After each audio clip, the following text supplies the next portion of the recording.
we learned something new here. You played that last series on a broken foot. Yeah, I mean, probably look around the dressing room. There's a ton of guys that got injuries and nagging problems. They don't have this in our you never know how many times you're going to be able to play for the Stanley Cup, especially as a young guy. And it was pretty much a no-brainer for me.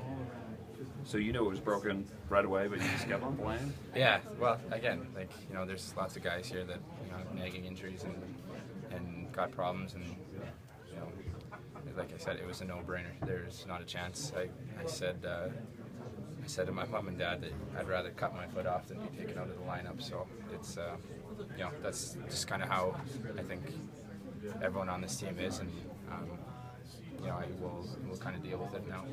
When did it happen? Game 1 in Providence in the playoffs against Springfield. I blocked a shot and got an X-ray and it was broke, and then I displaced it. I'm not sure which game, but I think after game 5 I displaced it. So it's kind of just waiting on what I can do with it. Game 5 in Boston with Boston.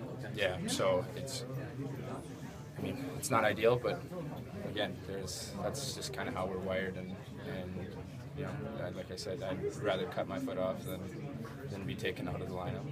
Boston obviously knew that you were dealing with that situation when they called you up. Yeah. There's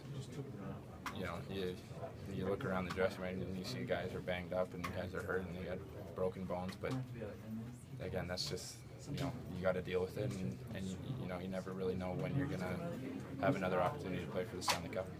This place for actually probably surgery, you think? Yeah, well, I've just met with the doctors this morning, and they're going to kind of decide what the next step is. And ideally, I'd like to avoid surgery, but I think at this point it's probably inevitable. Thanks, man.